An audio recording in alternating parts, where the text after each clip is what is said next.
So you are the GOAT, one of the fastest women in the world, the mommy rocket herself. A lot of people see your success now, but they don't really understand where you came from. Can you kind of paint that picture of what growing up in Waterhouse, Jamaica was like for the people that don't come from that world? Waterhouse is really big. It's like a big neighborhood in Kingston.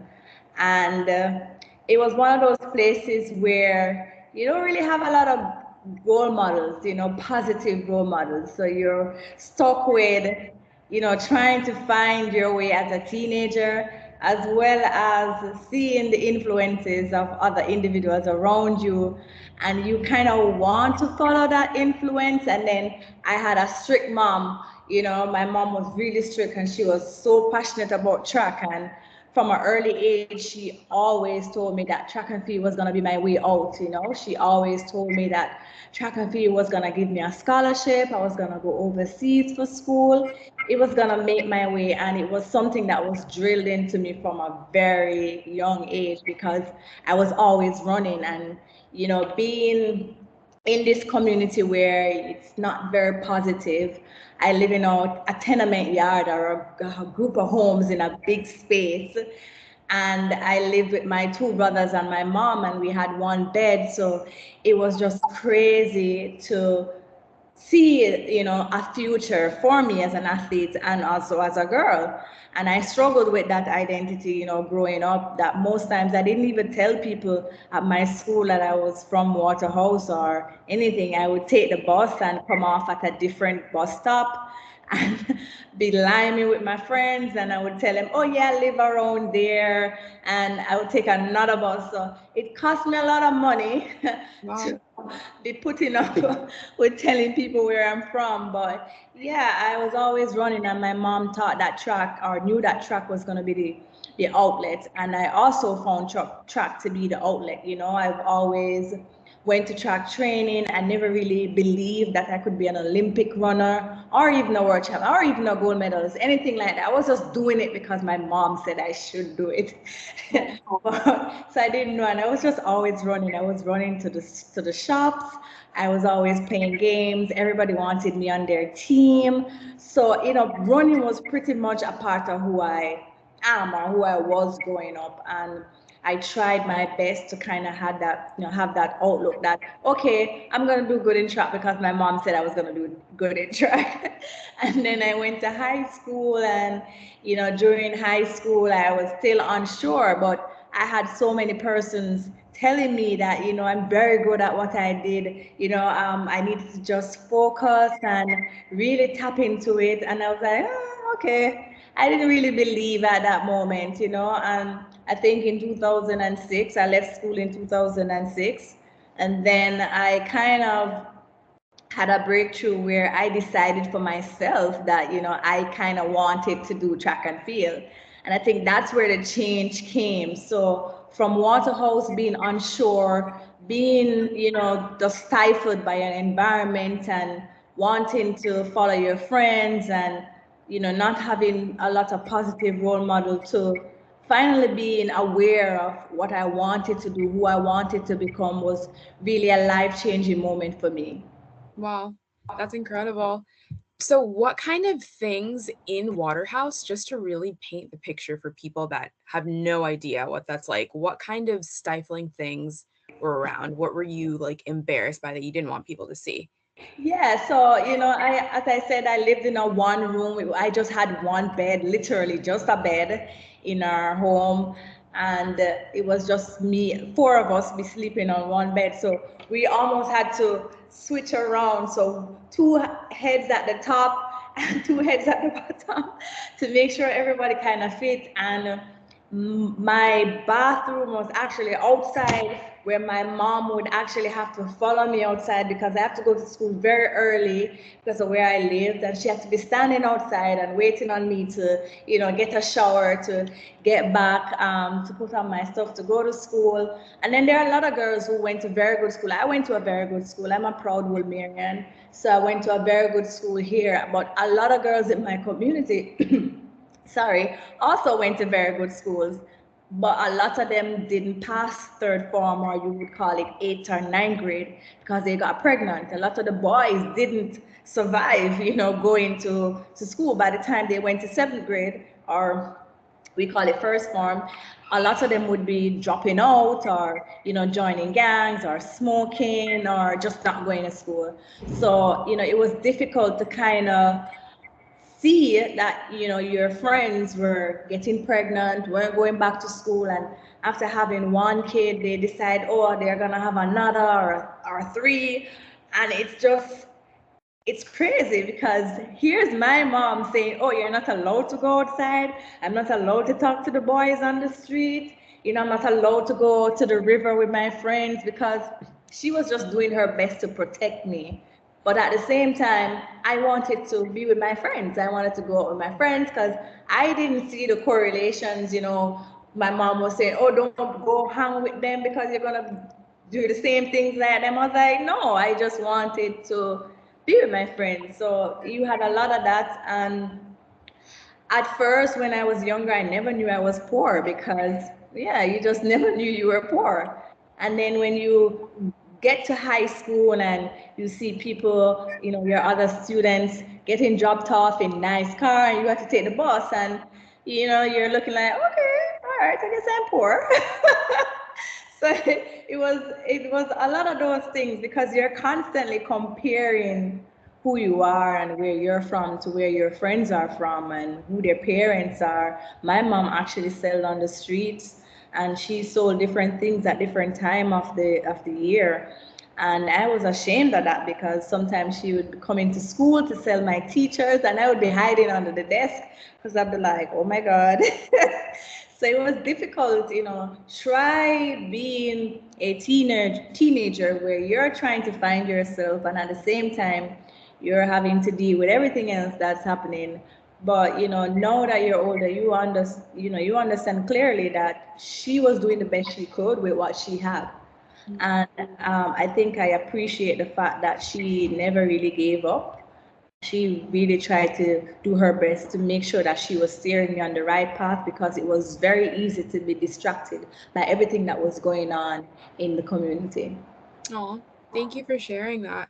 So I know you kind of touched on it a little bit. You said you were running everywhere, basically, but at what point in your life do you remember like falling in love with track and field, like for yourself? Do you have a memory of when you first Yeah, fell in love with the sport? definitely. I have a memory of that for sure. Again, I was always running. I tell this story all the time. I remember when I went to basic school, that was like at the top of the street from where I live. I was about 3 or 4, and I think we had an earthquake that year. And I remember running from the school to my house, and the place was shaking. And I remember the guys in my community, they called me Merlin Ati. They were like, run, Merlin, run, run, Merlin. And from that time, I fell in love with my community, because they have always embraced that side of who I am. And I didn't know I was gonna be a track athlete. Really, I was just always running. And I remember when my mom would be running me down to beat me, and I would be running, because my dad's side of the family lived at the top of the street, and my mom's side lived at the bottom. So because they don't really get along, I'll be running up there, and then I'll run leave my mom, and then run inside, and she can't go in because they don't talk. So I'd be like in there, like, yeah, I'm in here. See, you can't catch me. So I was always running. I was running in basic school. I ran in primary school. I literally ran barefooted in primary school until my teacher bought me a spikes when I was in grade 6. And then I went to high school, and I was still doing track, and I still had the support of my community. I went to our high school boys and girls championships. I won my first medal there when I was in class 3, which was about 15 or 16. It was a bronze medal. And then I actually won a gold medal one year, and then I felt like, yeah, this was it, this was my moment. But I never really followed it up. Like I won, but I wasn't really passionate about it at that point. I was just doing it. And then I left high school, and then I went to Stephen Francis at MVP UTech. And then I made the world championship team as a reserve on the relay. And I think that's where everything kind of clicked. I went to college deciding that, oh yeah, I got a track scholarship, but I wasn't really serious. I was like, okay, went to the gym, did the gym. I was barely lifting any weights because. And then I went to Osaka. It was the world championship in Osaka. And I think there was a moment when I got there, we all went to the track. I wanted to see the races. So because I was a part of the reserve, I wasn't really running anything. I never really wanted to run on the relay or anything. I was just like, I'm just happy that I was there. And then I went to the track, and I remember sitting in the stadium and watching the athletes compete. And I think that's when everything kind of clicked for me. I saw so many different emotions, raw emotions. I saw people winning. I saw people, you know, getting defeat. I saw persons crying, laughing, celebrating. I saw so many different emotions, and it was just so fascinating to see. And I'm sure it was as a result for a lot of them hard work. It was different things to know that they were in control of, their own destiny and things that they wanted to accomplish. And it was just mind blowing. And I think I left that championship. I eventually ran on the relay team in the heats after crying because I didn't want to run. I cried because I was like, I didn't want to mess up the relay. I was still 20. I didn't want to mess up the relay. I was nervous and I just didn't want to. But I got to stick around and we made the finals and I was excited. We got a silver medal and I was happy. So I think that kind of really changed everything. And I came back to Jamaica. I actually started to read up on, getting my BMI in check and going to the gym and doing pre-workouts. And I was doing all of that before I even started my background season. I was watching what I ate. I was just really passionate at this time, like, yeah, I'm really going to do this. And that's when everything kind of clicked for me. Wow, I love that. And since then, you've added so many more medals to your collection. So let's walk down memory lane a bit. I'm going to give you a couple of events that have happened in your life, and I want you to give me one word to describe it and why. All right. The first one, the 2008 Olympics. Wow, 2008 Olympics was just, I think I would say I was blown away. I was blown away because I really I never expected to win. I was like, I was really just excited to be there. My goal going in was to make the team. And I was like, all right, then when I made the team, I wanted to make the finals. And I was just taking it a step at a time. I was like, yeah, I want to make the finals and I want to get a medal. But it was like so mediocre. I was like, yeah, I was would be happy if I made the finals. That was like the goal. And to be able to come so far beyond that was just, it was mind blowing. I didn't know what to do with myself. I remember telling my friends like a couple of days before, we were all in the room talking, and they said to me, "So, oh, what would you do if you win the gold medal?" And I said, "Well, I would jump, I would scream, I would all of that." And little did I know that I was literally saying everything that was going to happen. And I did the exact same thing. The power of just speaking, what you want to accomplish and your dreams and everything. And it was really mind blowing. It was out of this world. I just couldn't imagine that I actually won an Olympic medal. And, I look back at the year before and I'm like, a lot can change in a year. So it was awesome. Wow, I love that. 2012 Olympics. 2012 Olympics, I would say, 2012, I think for 2012 Olympics, I would say,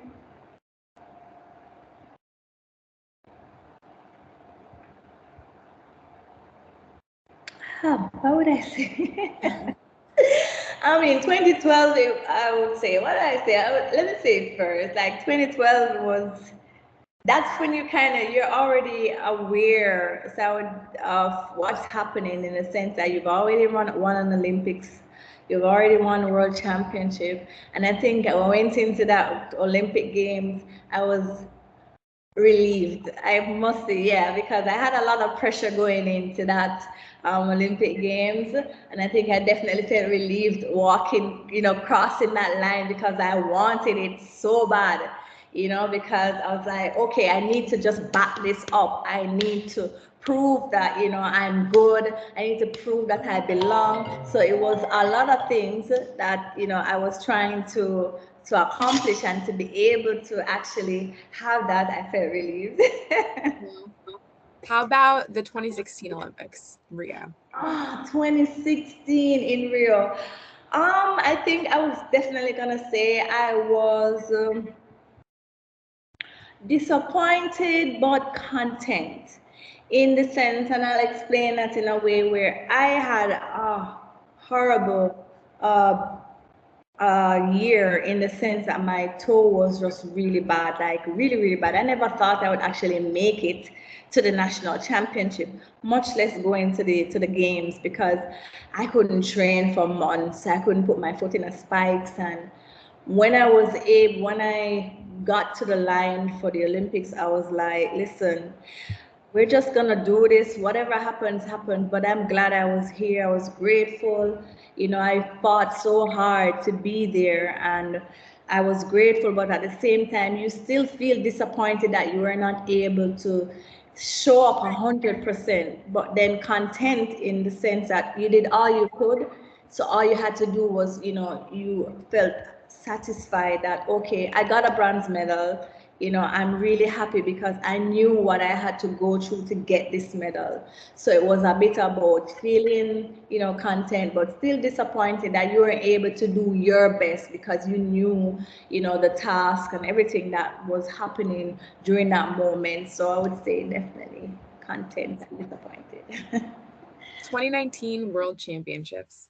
Man, 2019 World Championship, I would say there's so many words to describe that moment. I felt powerful. I felt victorious. I felt triumphant. I felt, I just felt a feeling like I could do anything. This was definitely my moment, because after having my son, I missed the 2017 World Championship because I was pregnant, and I was so mad because I was like, I wanted to be there. I wanted to defend my title. I wanted to be in that moment. But here am I watching the World Championship with a huge stomach, not being able to run. And it was really hard for me, I think, as an athlete. And I think that's why it's so important to kind of know who you are as an athlete, but as a person, because at the end of the day, track and field will have to end, and you don't want all your worth to be bottled in just track and field, because when you take it away, or things like you get pregnant and you're out for a year, or injuries or anything, you don't feel like your world has crumbled. So I definitely felt like it was definitely a rough time for me. Yeah, I was pregnant. I was excited to welcome my son, but at the same time, I wanted to do track, you know. And I was watching the World Championship on the TV, and I was still screaming for my girls, and to be able to come back, which I always told myself that I was coming back, and I remember telling I did a speech, I was doing a speaking engagement, and I remember saying to the audience that 2019 was going to be the greatest comeback ever, because I was determined to come back.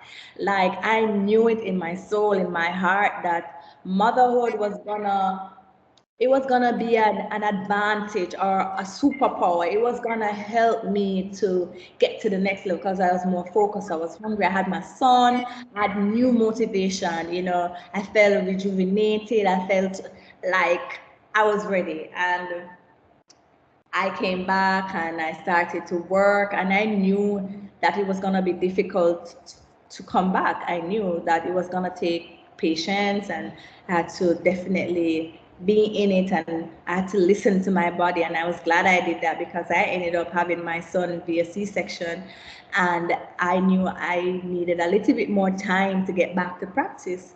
And I knew it was going to be a hit and miss as well. And I had to be okay with all of that. And I was okay with all of that. You know, like, okay, some days we're going to be good, some days we're going to be bad, but that's okay. And motherhood became the new title. And I had to juggle both, be a mom and also be a professional athlete. And I think I found a balance where I knew I never had to be perfect. And before, I have always strived for perfection, and striving for perfection is good, but sometimes it can be stressing and it can definitely put a weight on your shoulder when you don't achieve it. But having my son taught me balance, and I was able to feel mellow and feel like, okay, everything's gonna be okay. And then I had my son, and I came back, and I remember going to the World Championship, and I was just excited. I was happy. I felt good. I was at the line. I felt I could do anything, you know. And I remember hearing the gun, and I took off. And listen, when I crossed that line, I knew it was a win. It was a victory, not just for me, but for so many other women, for so many other mothers, for girls who somehow, when we were younger, they told us, oh, you're not allowed to have another part of your life because motherhood can wait.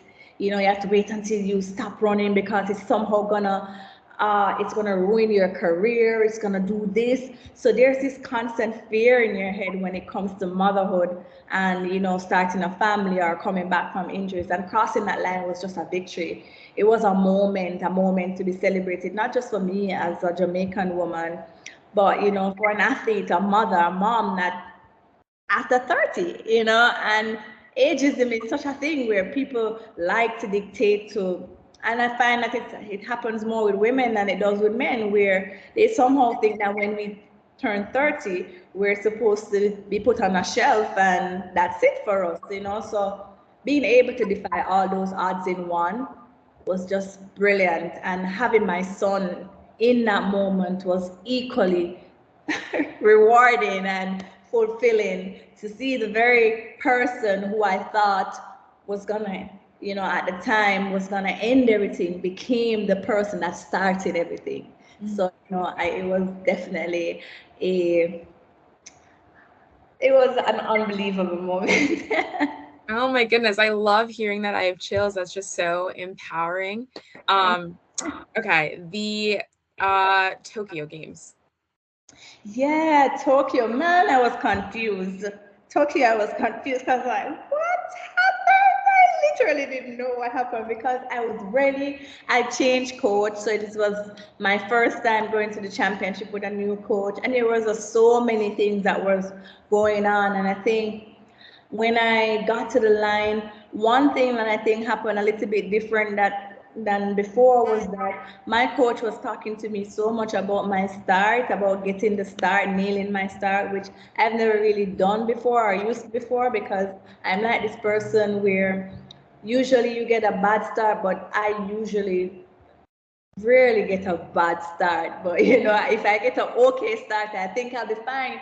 But I think I was thinking so much about the start of the race that I literally had like a slight stumble on my third step, and I literally just panicked. I panicked, and then I ran the worst race that I could have run, and I never felt I gave myself the chance to compete in the best way I could, and that hurt me, and I crossed the line, and I was just in the back of my head, I felt so disappointed in that moment because I'm trying to cross the line and I'm literally processing the race in my head immediately. Like I start running the race, I'm looking at the screen, I'm looking all over because I'm like, what happened? So yeah, but at the end of the day, I was still grateful that I was able to stand on the podium because it's better to feel disappointed standing on the podium than disappointed not standing on the podium, if you look at it in that perspective. Good way to put it. 2022 World Championships. Yeah, 2022 World Championship. Listen, after starting the season, I'll say fun, because I think this last season I had so much fun. I had more fun than I've ever had in a long time when it came to track. and being a consistent 10-6 runner going into championship was just mind blowing by itself. Like I never even thought that was possible, to consistently run 10-6. And I knew that, okay, if I'm able to consistently run 10-6, it definitely means that there's still a peak to come. And I don't know when the peak's gonna come. And I didn't want to stress myself out by thinking that because I was running these consistent 10-6, I needed to run 10-6 in this championship. I knew I just said, okay, then, all right, I just needed to win. I want to win. It didn't matter what time I ran, I wanted to win. And coming across the line, especially being in Oregon, where a lot of Jamaicans had the opportunity to come to watch the games. And I think Oregon already had the green and the yellow stadium going. So the vibe was just right. So I think I had fun. It was energetic. It was everything. And to cross the line again, winning my fifth world title was, was definitely one of those record breaking moments for me. And adding to the title, adding to just the story and the legacy of just creating your own narrative and finishing on your own time, and not allowing persons to dictate what you do and when you do it. And if you're able to believe something, it doesn't matter if anybody else goes with you, as long as you are willing to go the distance, to prove to yourself beyond a reasonable doubt that you are more than what persons say or what you even believe for yourself. Because I definitely believe I can run 10-5, and once I run 10-5, I know 10-4 is possible. So it's almost like I'm chasing this legacy of outdoing me, of putting myself in a position where I can evolve and become extraordinary at just my own, goals. I love that. You've talked about experiencing a joy and a peace this year that's different for you. And I love that you chose the word fun for 2022 World Championships, because watching you this past season, it looked like you were having so much fun on the track. What made this year so much different for you, and where does that joy and peace come from? I think what made it different this year was that, I just tuned into my own self. I tuned into my own voice. I stopped listening to the voice of, other people or the opinion. I mean, sometimes it's you hear opinions, whether it's good or it's bad, but you just want to be your authentic self. And I think your authentic self is always light. And if you embrace that and not worry about what persons think about it, you kind of put yourself in a position where you can be, and experience this joy that you've never experienced before, because you're so worried about being judged by everything and everyone that you never really get to live your truth or yourself or anything. Not that you're hiding, but you sometimes as athletes, you don't want to show too much emotions because it's sometimes taken a different way. But then it's like I want to experience joy. I am joy. I am light. I am peace, and I want to show that. And I don't want to be stifled by the opinions of others or anybody else. I want to be my authentic self. I want to have fun. I want to relax. I want to just be. And I think that this year was all about just being, being in my own lane, in my own race, going at my own pace and just having fun. And I really had that. And I think also my coach really kind of helped me reach that point where he's like, you do good, people are going to talk. You do bad, they're going to talk. You just have to have fun. You have to relax. You have been doing this for years. You're allowed to just have some fun and not worry about the outcome, not worry about, the times or anything, just be. And I was able to do that. And I think I trusted more in my technique more than anything else, where I said, okay, then I didn't care who was beside me or anything. I just knew that for me to run my best race, it means I had to focus on my technique. I had to do it right, and I had to trust that technique. And I think that trust kind of really cement having that amount of fun as well. In order to reflect that inner light and joy, I feel like you definitely have to heal from something. You've talked in the past about healing along the way on your journey. What are some of the things that you've healed from, and how did you do it? I think some of the things I've healed from is being okay with not, I think being okay with not telling your side of the story. You know what I mean? I think sometimes it's good that some doors that we close or chapters that we close in our life, you don't have, it's okay to forgive and to move on. It's okay to forgive and not sit and speak about it, you know, or want to be right or vindicated or anything, you know. And I think for me, I think that was that where I I care less if people wanted to know the truth or not. You know what I mean? I was like, I know the truth, and if I know the truth, then I'm good. If I know this about myself, then I'm okay with knowing this about myself. And I wake up every morning, I smile, and I'm happy, and I thank God that He has given me that peace and that joy, knowing that at the end of the day, He says vindication comes from Him. If He wants me to be vindicated, He'll vindicate me. And until that time, what am I gonna do? Sit and wallow in you know, if this person or if this situation was dealt with correctly or anything like that. So instead, I kind of just close that chapter and say, you know what? It gave me a lesson. Everything in life is for a lesson, and when we learn the lesson, doesn't matter if we get an apology, doesn't matter if we, you know, receive a thank you or anything. What matters is we know, you know, that in this moment we were good and we were faithful and we gave gratitude and we were thankful and all of those things. And then we're able to close that chapter and move on and be comfortable again with not feeling that you needed to be vindicated from anything. What were some of those things that you felt like you needed to be vindicated from specifically?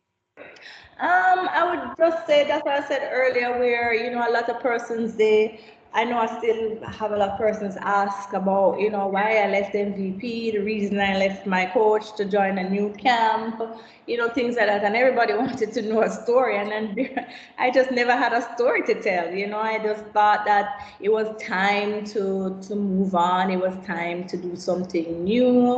It was for a new season, and I wanted to embark on that journey for myself because I thought that at that age, of this age, I deserve to kind of do something, on my own that I wanted, that I chose to do. Nobody gave it or picked it or anything. I decided that that's what I want to do. I want to walk this new journey, and I was excited about the new journey. And I think for a lot of us, we don't embrace change because we're afraid of what happens when we change. But change can be good. Embracing new beginnings is powerful because there's something about walking a new journey where you're kind of like creating your own story, and these are your choices that will inevitably be the story. So it was just awesome. So I think that's one I would definitely say that a lot of persons question when I left, and then they thought that going to the Olympic Games and getting a bronze medal was proof that I should not have left where I was, but at the end of the day, I ran 10.6, and it was awesome. And even though I didn't win, I got a bronze medal. I ran 10.6, I ran 21.7. So there was a lot to be grateful for in that, in this new beginning. Thank you for sharing that. So, You're welcome. time is obviously important in racing, but what lessons have you learned in regard to trusting the timing of your own life? I think the lessons that I've learned in trusting the timing of my life is that your right now is not the be all end all. Your right now, what you look at right now, it's not the whole picture. It's not the whole story. For a lot of us, we stay in this moment now and we take a picture and we look at it and we walk around as if that's the only thing that will happen. This is not the only thing. This picture is not, this moment is not the only thing. There's more to come. And the only way we get to that moment is if we keep walking, and we keep showing up and we keep believing that there's more to come. And I think that's definitely a lesson for me each day and every day. I have this thing that there's this thing I said last year that something good is coming. I've always said that at every one of my posts, I was like, something good is coming because I felt it. And if I said it today, I'm going to say it tomorrow because I'm always optimistic. I'm always looking forward to something good and that it's coming. So I definitely think that that's some of the lessons that I've learned. The best is yet to come. I love it. Yeah. So, reflecting on your career, you at one point in time only had one pair of tights that you would wear to practice, then hand wash and let them dry so that you could practice again. And now you're the greatest of all time, right? So, what advice, knowing all that you know now and seeing how things have unfolded, what advice would you give to your younger self, the Shelly that was out there on a hot day, Yeah. washing your tights? I would definitely say keep showing up. It gets better.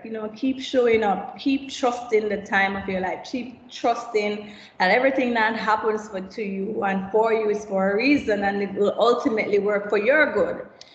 Keep trusting. And I think, when I was washing my one tights that I got every day, that was definitely teaching me patience, man. Teaching me patience, and it was showing me to teaching me to appreciate what I had and to cherish the things that I have because it's for a moment and it's for a time and we make new memories. So I would definitely say to young Shelly, just uh, to keep working, keep trusting that the best is yet to come, keep believing, surround yourself with positive people who are going to be there for the long haul, not those who are the short term stay. We ain't running the Airbnb.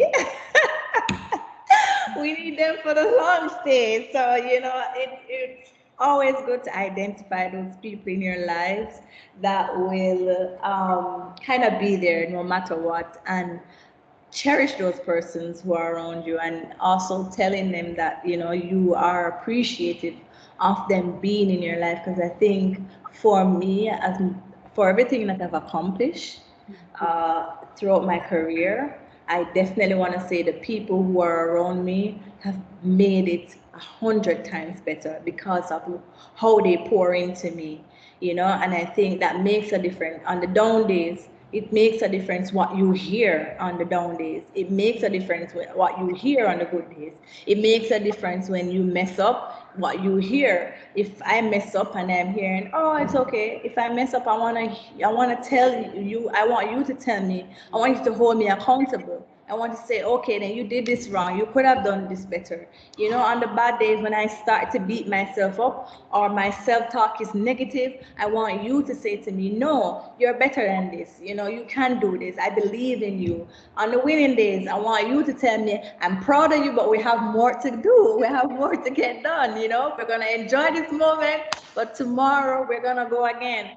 So it's always good to have those positive people, and not every yes is a yes. Because I remember when you're younger, everybody tells you yes. Yes, yes, yes, and you don't hear no, no. So, yeah, those are some of the advice. Wow.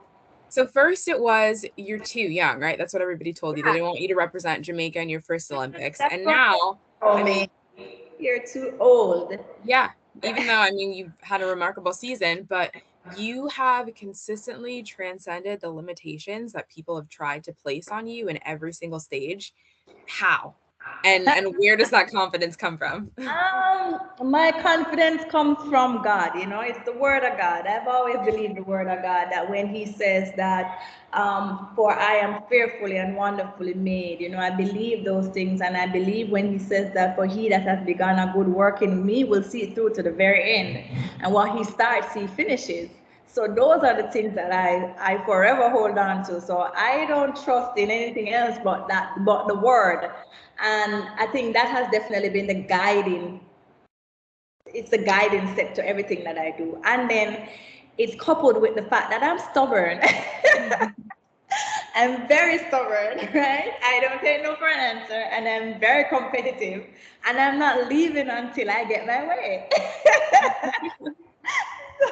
so, So that's essentially who I am in a nutshell. Where if I believe something, you can bet $1 million.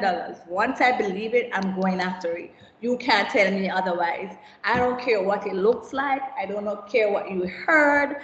I don't care about any of those things. What matters is what I believe, and how am I going to work towards that. And I keep showing up where I go to practice in the mornings, and my coach still says, "Oh, we still have another 10 years to go." I say, "Huh?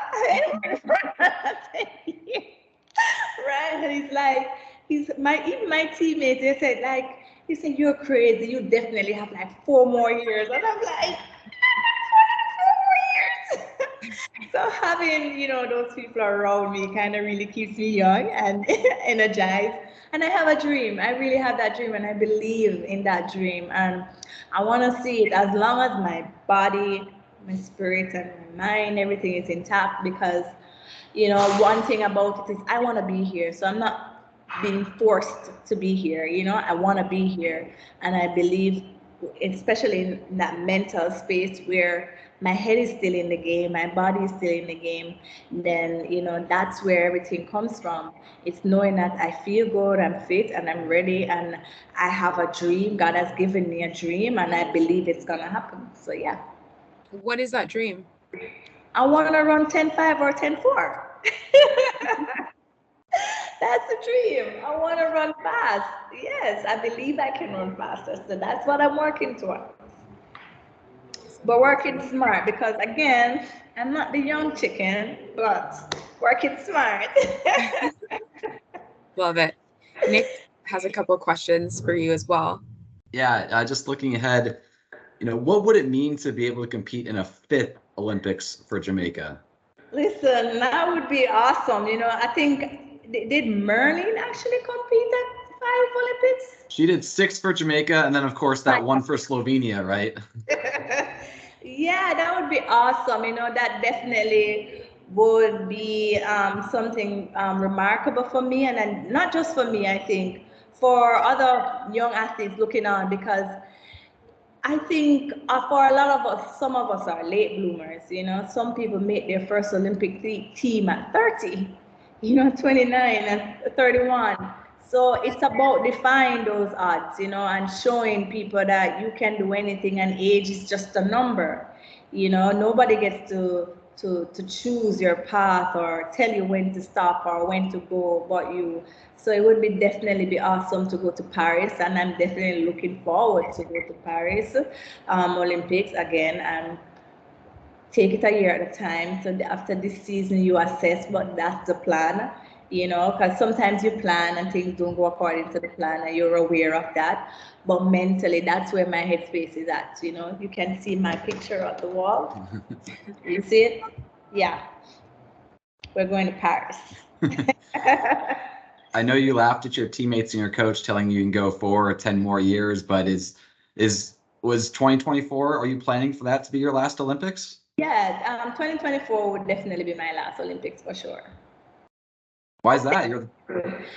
For me, well, I think what's important right now, I mean, as I chase World Championship glory and Olympic glory, I think the legacy that I leave off the track is important, and my Pocket Rocket Foundation has been near and dear to me, and we've been actively trying to build, in what we do here in Jamaica, and hopefully go regional as well.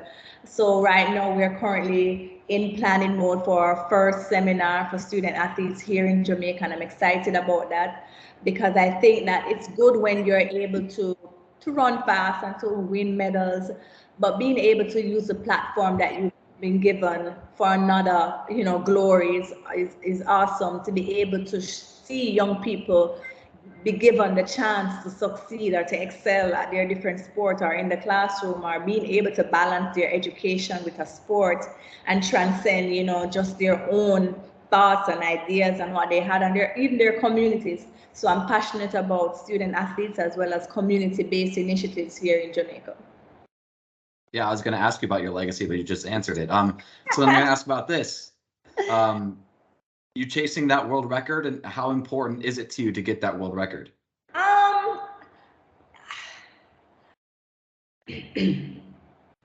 So yeah, I am working towards that, but I also don't want it to be the end all be all, kind of thing, because that's what I'm working towards. That's what I want to accomplish. And if it doesn't, then I'll be satisfied knowing that I gave 100% towards that effort, because I definitely think at this stage, that's what gives me hope, because yeah, I've had all these medals, but being able to push myself beyond something that for a lot of persons think that's it's impossible, and for my own realization as well and my own belief, I think chasing this is has definitely given me, wings beneath my feet, because had I not um, talked about, running the world record or running 10.5, maybe I wouldn't have run 10.6, because I keep limiting myself, and I don't want to limit myself.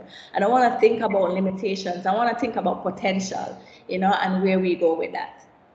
And what single medal or accomplishment are you most proud of your career? What single? I would definitely say 2019 World Championship.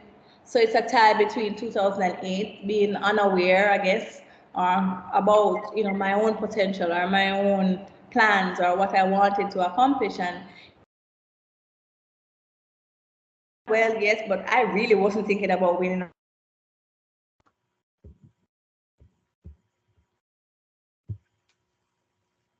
Shelly-Ann, I don't know if you can still hear us, but you're cutting in and out a little bit. Yeah, she's frozen. Yeah. Can you hear us Okay. now? Yes. Yeah.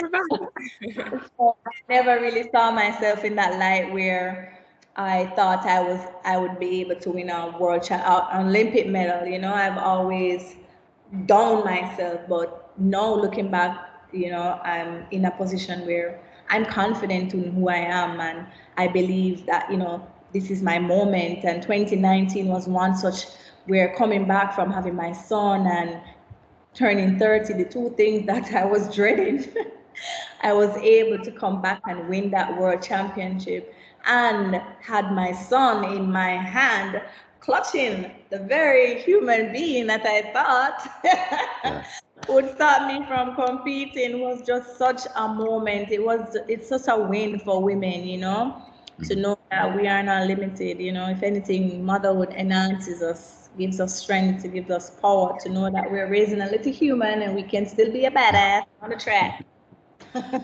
And if 2024 is your last Olympics, do you see that as your last year competing overall, or could we see you in 2025, 2026? I think you're pushing it now. I think you're pushing it.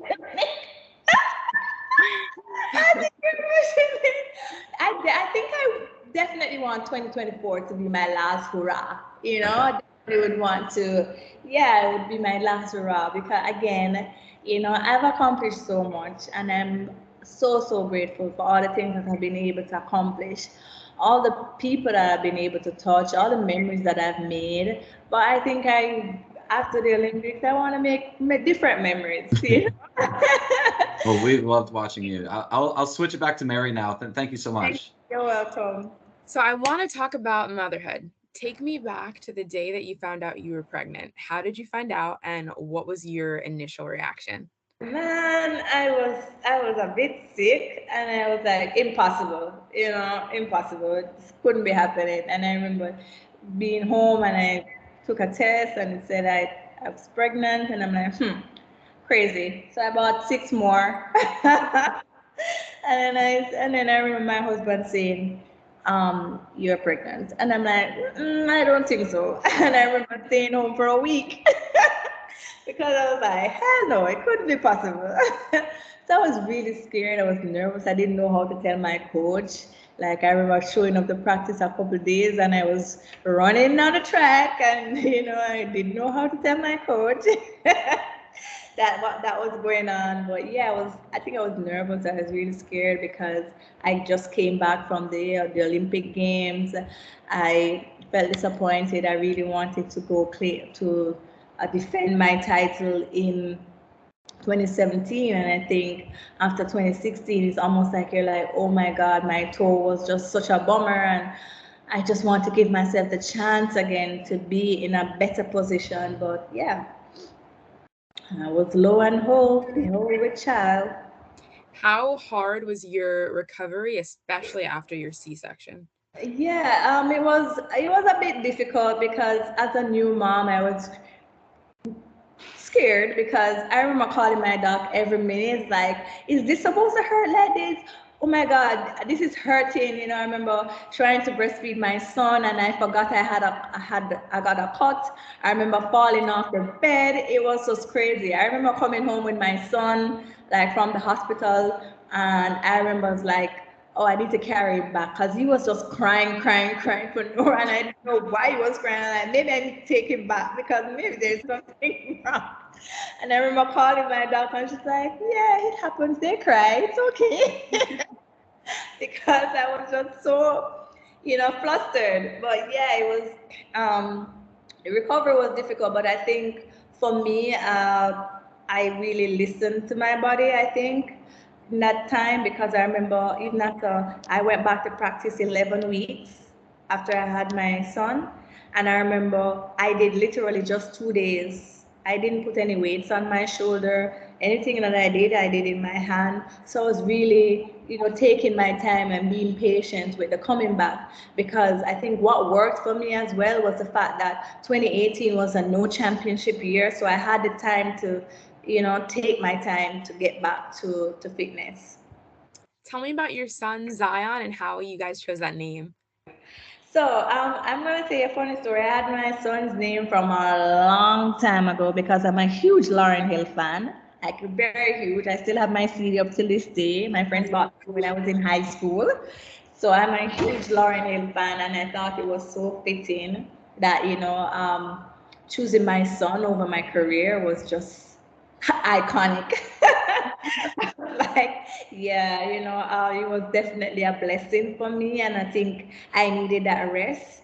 And again, I think um, so we had Zion, and I know Zion is also in the Bible, and I'm deeply spiritual as well, where Zion is Mount Zion is in the city of David, and Zion is considered heaven, and heaven is considered the highest point. And I believe as a woman, motherhood is right up there.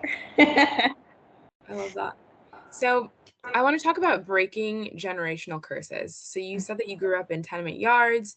Your mom had a baby in high school, and that was what was common in that area.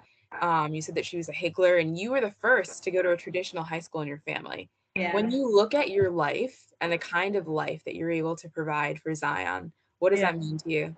Man, it means the world.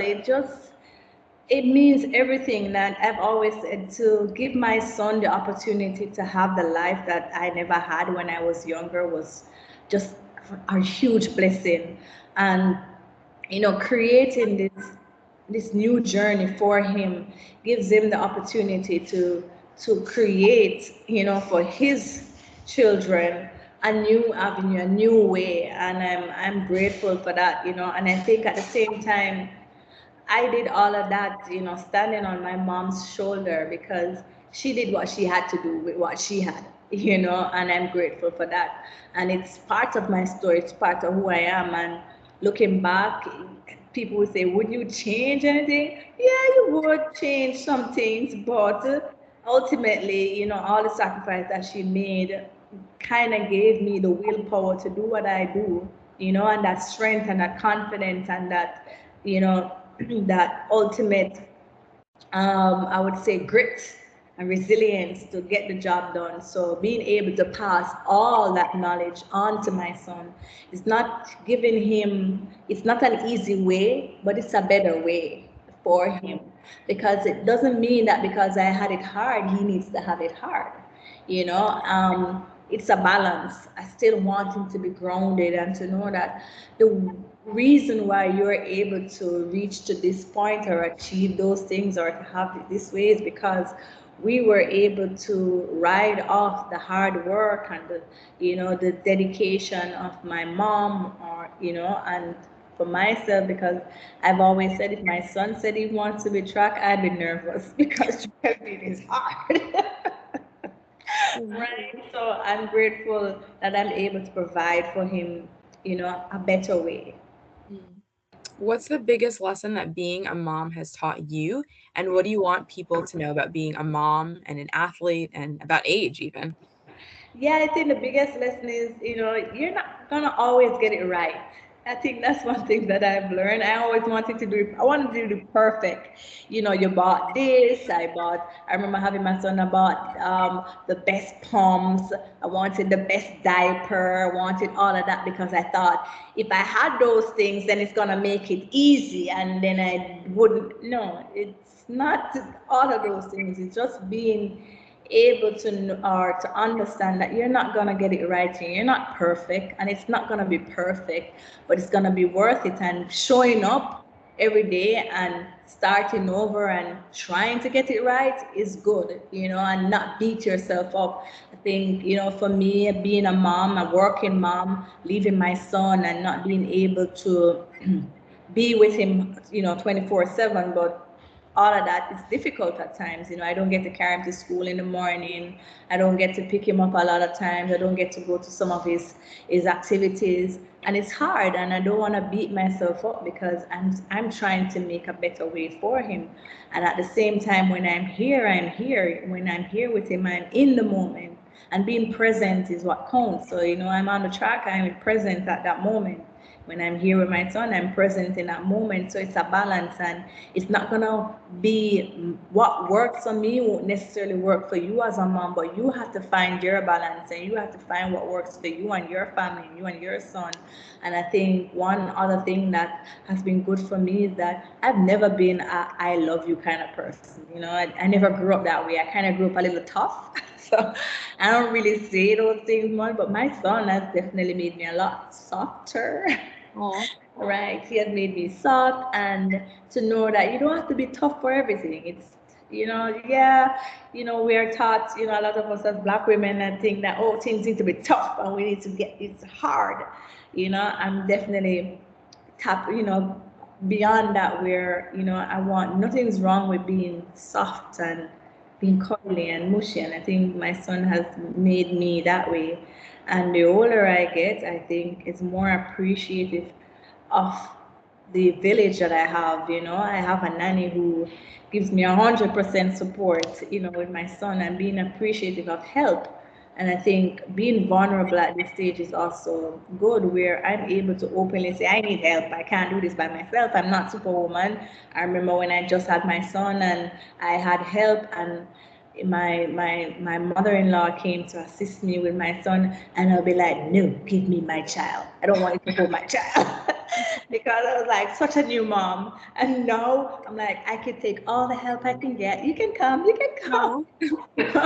So being at that stage where you learn, and it's good. And it's just been awesome. And again, I turned 36 a month, this like a month or so ago, and I'm not afraid to age. Age is a blessing, and you embrace it because you learn new things. You see yourself in a different light, and I'm able to be confident in who I am and confident in my age. And I know a lot of persons, they say, "Oh, I don't want to age." I'm like, "Okay, I have no problem with aging. It's part of life. It's new lessons, new moments to live and to embrace." And I'm grateful that I'm able to have all of that in one, and have my son, and know that, okay, people talk about age, but age is not stopping anything. You just keep believing, keep working hard, keep aspiring to, if you want to go back to school, go back to school. You want to start a new job, start a new job. You want to then start a podcast, start a podcast.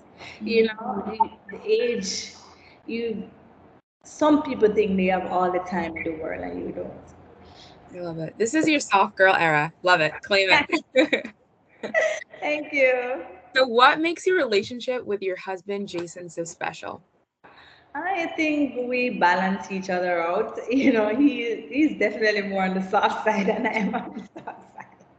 And I think he understands me a lot, and he's always there. I said, it doesn't matter what's going on, he's always showing up, whether it's getting my igloo or my water bottle or my supplement ready for me to go to practice, whether it's packing the car with my equipment, whether it's staying home with my son, making sure everything is okay when I'm off to run, and just keeping everything floating. It's just awesome to have that support. And there's, yes, there are times people talk about gender roles, but having someone who is so supportive, have no problem cooking, making sure that I'm okay, is top notch. You don't really get that where it's a partnership, and we partner together to make sure that we have the life that we want to live, and that's good, and we embrace that. And we're grateful that we have our son, and we're able to spend time with him and just have some fun. So switching gears a little bit, I want to talk about Jamaica. Okay, I'm not Jamaican, but when I see you guys on the track with your flag, Jamaica to the world, let me tell you. So let's talk about that podium sweep at the Olympics and the World Championships. How special were those moments, and what was going through your head standing on the podium? It's definitely special, to be from a small country and, just a tiny dot on the map and to represent the way we do. It's crazy. And to know that 80% of us are homegrown, we literally train here, and to be able to represent in that way, it's remarkable, because it speaks to just our tenacity, to be able to, we don't have the best resources. And I mean, we are hoping it gets better. It's not like we're saying, oh, we want to stay like that. We don't have the best resources, but we make what we have work for us, you know what I mean? And we show other young girls here in Jamaica that you too can have that. And to have the dominance that we have in sprinting is just crazy.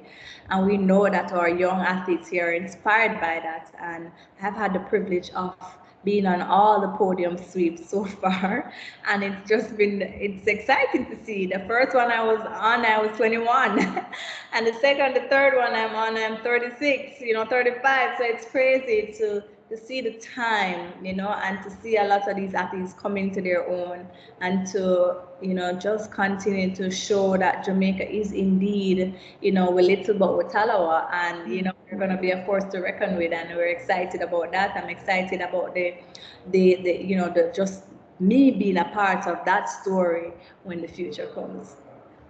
What makes track and field such a big part of Jamaican culture?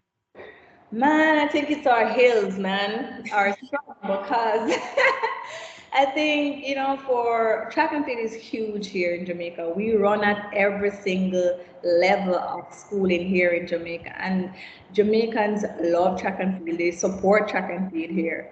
So I think that's one of the things that is good, that we get the support here when it comes to track. And we have track and field at every single level again at school. So we're able to identify a lot of talents, and we're able to nurture those talents, and being able to show our athletes that you can indeed stay in Jamaica and train and run fast is also good to continue that dominance. Because I know back in the day, a lot of us, or a lot of the athletes, used to go overseas for school and to compete because they thought it was the only way.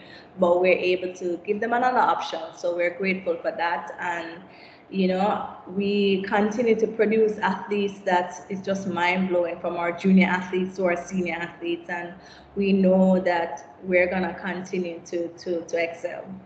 What's the reaction like in Jamaica when you come home from things like winning the world and Olympic titles or sweeping the Lots of podium? pot, Are there parades or? lots of pot covers, lots of pot covers, lots of screen, lots of excitement. And I think it's good. As a nation, it's good for us, because sometimes we do have a lot of things to be proud of, but track is definitely one of those things. Sports tend to unite us as a nation, unite the world. And when we're able to add that joy to our people, and to see them celebrate us, and to embrace us, to know that we're here, they see us, we're not hiding. We go on the road, we're at the stadiums watching meets, we go to the parks, we go to the theater, we're everywhere, we go to the beach, so they see us and we're a part of who they are, so it's good to be able to see them celebrate us the way that they do when we come back. American viewers think about sprinting and often think of Usain Bolt. What do you want the world to know about Jamaica's women's team? Definitely, yeah, we have the same boat, but we have phenomenal female athletes that continue to dominate, and we've always been showing up from Merlin days till today. We continue to show up. We continue to prove that sometimes you have to send a woman to do a man's job, and we continue to show that as women, yes, we're there and we're making it count, but we're just as strong, just as powerful, just as fearless, and we continue to dominate, we continue to have fun, and we're excited, about what it means for females here in Jamaica because looking back at the last World Championship, majority, if not yeah, majority of the medals came from the females. So, we've been doing that. And we hope that they continue to celebrate women in that light to show that, we definitely deserve the praise and all the accolades that you would give the male athletes or male counterpart if they were dominating like us. So on going back to being a homegrown Jamaican, right? I can't imagine what it must be like to have you living in Jamaica and having that much of an impact on young women and children. You are attainable. People see that and they think maybe I can do that too. Tell me a little bit about the Pocket Rocket Foundation and your work with UNICEF and why you do all that you do. Yeah, I started the Pocket Rocket Foundation in 2012, 2013 because of a woman or the help that I got growing up in Waterhouse coming to Wilma's and being able to give student athletes that same help, helping them to create lasting change, giving them, just a stepping stone to create, a new life for themselves, a new outlook is definitely something that I pride myself in because I believe that the more we invest in our young people, the more, individuals of worth that we'll have in our society that will contribute to positive development here in Jamaica. So I'm excited that we're continuing to issue, we give a scholarship that takes them from second form to sixth form. And we cover everything from books to tuition to uniforms to lunch to laptops, you name it. So we help them or give them a space where they cannot think about where the next meal or their uniform or their books are coming from. We take care of that because we want them to focus on balancing both their academics and their sport, in creating lasting change. And, using my image and my likeness for UNICEF has equally been rewarding, especially on issues that surround children here in Jamaica because I too was a child and I understand completely what's happening in a lot of these communities.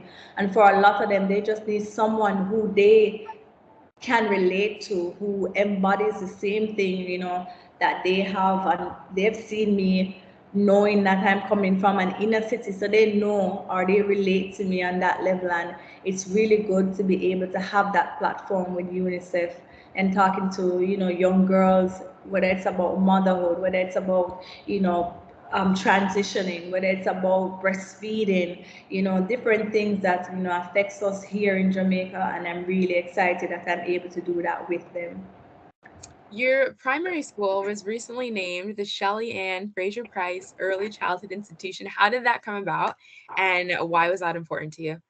Yeah, so that was my basic school actually. So yeah, it was recently named the Shelly Fraser-Pryce Early Childhood Institution, and it's it's a great feeling knowing that that's where I started. I remember a lot of times when I was going to the Penwood, that's what it was named before. My mom didn't have the money to send me to that school, and they gave me basically a free ride. She wasn't able to be paying for the tuition, and that was okay. They would allow her to pay after, so they kind of helped to create the person who you're looking at today. So to be able to have that school being named in my honor, and that school is in my community as well, and I'm frequenting my community as I have a center there as well that offers homework and computer classes, a safe haven for the kids in the community.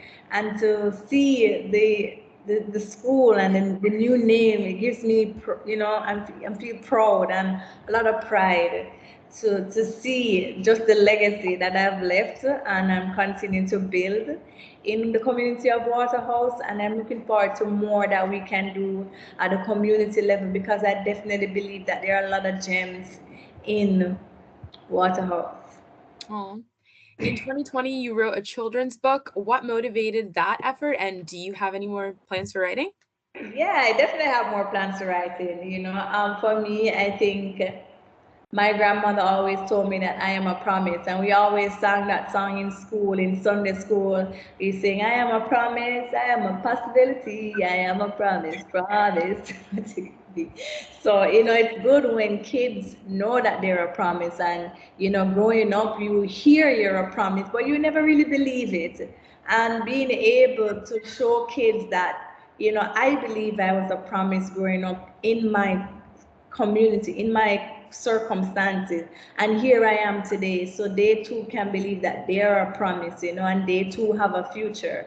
And being able to give them that book, showing them, or kind of giving them the blueprint to dream and to see themselves way more than what they could even imagine. Don't tarnish the image that they see in the mirror, but know that they too, like Shelly-Ann, is a promise, and that they too have a future outside of their circumstances. Speaking of image, I want to talk about Black hair and beauty. So, as a Black woman, it used to be kind of taboo, right? And almost embarrassing to talk about hair, the weaves, the wigs, extensions, the process. I love that you have embraced it, you celebrate it, and people look forward to seeing what your hair color is going to be like per race. So, can you talk about what Black beauty means to you? Yeah, I think for me, it's about accentuating your own beauty and being comfortable in your skin, and knowing that you're already beautiful. You're just adding to what's already there, to that beauty that's there. You're enhancing that beauty. You're just having fun, and you're celebrating your crown in many different ways, and it's okay to celebrate that crown whichever way you choose. I've always said it's just hair, it's gonna grow back. It's just a wig, it's just cornrows, it's just braids. It grows back, it comes out. But be comfortable with expressing yourself the way you want to express yourself, and be confident about the way you express yourself. And for me, funny stories, my mom used to wear blue wigs and white wigs come to my sports day. So it's something that I've seen before, and it's just awesome to be able to feel confident and feel secure, knowing that this doesn't define you at the end of the day. It's just something you use to express yourself, and being okay with it. And so, if anybody thinks that it's ghetto or it looks this way, that's on them. You're just here to have fun and to celebrate that crown, and to show other girls that we all have different personalities, and it's okay to embrace the uniqueness of who you are and celebrate that and show that to the world and have fun. And if that's how you tap into your superpower, you tap into it. Love it. You often refer to yourself as a hot girl. What is that by definition? In Jamaica, we're always hot girls. We're hot girls. Get our hair did, our nails did, get our regular facials, get our eyebrows. It's self care. So hot girl is self care. Love it. Hot girl all year round. Yes. Okay. Here. So now we've got our rapid fire questions. I know we're a little bit over on time, but are you ready for this? Sure. If track and field had walk-up songs, what would yours be? Track and field and walk up song. What would my song be? Oh Jesus, I don't even. um. So I like. There's this new song. Oh my God! Oh my God! I used this song before. Big energy. When I come to big energy, thou chase on when it's sweet. I know that you telling me. Yes, I love that song. No, that's my jam right now. Love it. I'm not ready for race day without blank. My lashes and my wig. My lashes and my wigs, yeah. If I could only listen to one artist for an entire workout, it would be I would say Lauren Hill because I'm a huge okay. Lauren Hill fan. If you weren't competing in track and field, what other Olympic sport would you compete in? If it wasn't football, Really? Okay. but we say football, so yeah. Which actress is playing you when they make the movie about your life? Which actress is playing me when I meet? I like Kiki Palmer. I love her. Oh my gosh. I like Kiki Palmer for me, yeah. Favorite food? Shrimp, anything shrimp. Curried shrimp, fried shrimp, anything shrimp. Salty or sweet tooth? Salty. Okay. Must have food for anybody visiting Jamaica for the first time. Ackee and sawfish, fried chicken, curry goat. I know you guys don't mess with a goat, but in Jamaica, it's all goat for us. Oh my gosh. Love it.